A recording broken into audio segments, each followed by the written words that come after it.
And welcome, dear CRAs and CRA aficionados. Daniel Regat here, founder and owner of the CRACoach.com. Welcome to another video.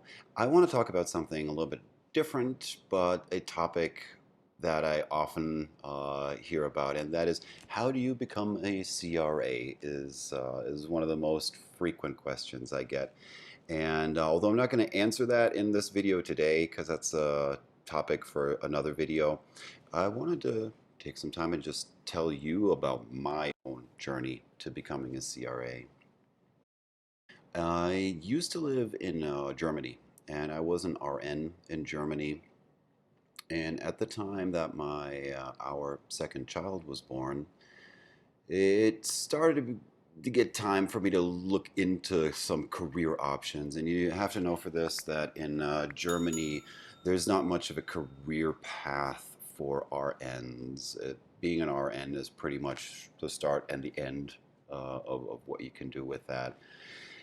Especially what financially, there's not a lot of options to move up any kind of ladder there. So, to be 100% honest, it was my wife who looked through the entire internet and found out that there was this weird job called a CRA.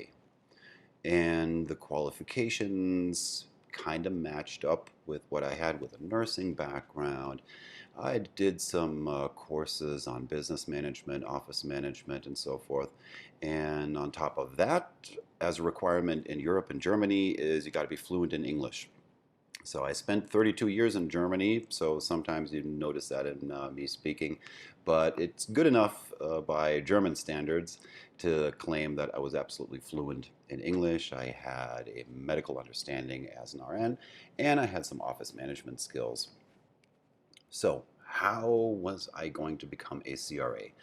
I actually applied for a couple of CRA roles straight out of being an RN with no clinical research experience whatsoever, and was even invited to a couple of interviews, and was nice. They paid my travel expenses, and for one company, I flew up to Denmark to Copenhagen for a second interview, and thank God they did not hire me.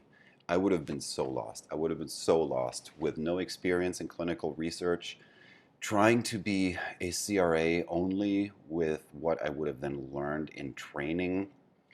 Would have I would have sunk like a rock. So luckily for me, I did not get a CRA role straight off the bat.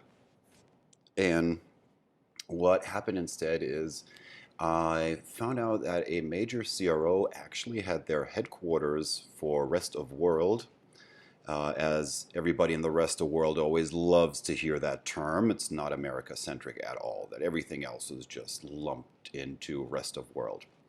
So just a little bit of advice back from what I experienced across the pond. Maybe I want to change that terminology. But nonetheless, their headquarters officially for rest of the world was in a city I'd actually grown up in. So we moved back to that city so I could apply for a job there with that CRO. And at the same time, with two kids, somebody's got to feed them and make money. So I applied for a new RN role in that city, got a job there.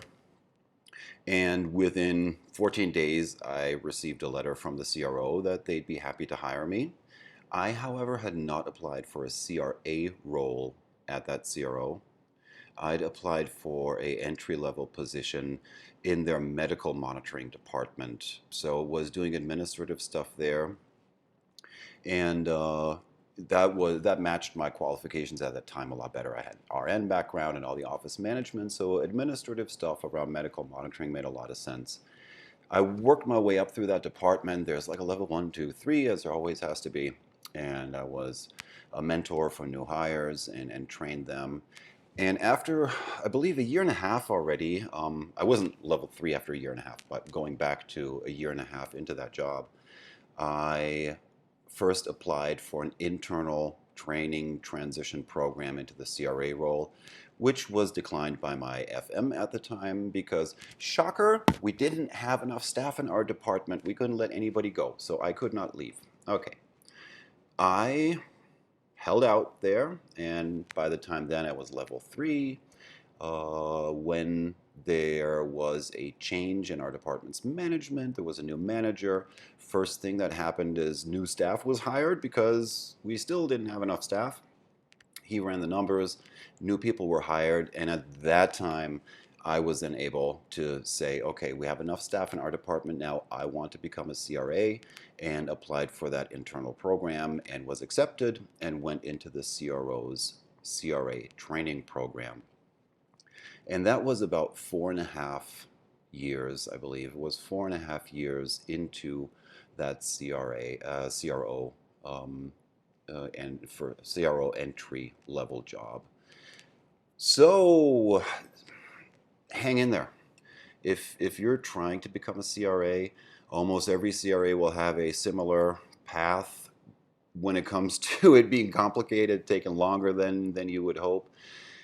Yeah, so if you're trying to become a CRA, hang in there. Be prepared that it's going to be a longer path till you actually get that job, but it is definitely doable. And if you really set your mind on it and you are somebody who says, no, I am going to be a CRA, I don't care how long it takes and what I have to do, everything you pick up on the way is going to be helpful in a later stage. Everything you learn about clinical trials is going to be helpful when you eventually become a CRA. So be persistent, follow that goal, but on the other hand, also know that if it takes you a few years till you've positioned yourself ideally where now it's just the obvious transition straight into a CRA role, that at that point you'll be happy that you've learned all these other things about clinical trials on your way to where you are then.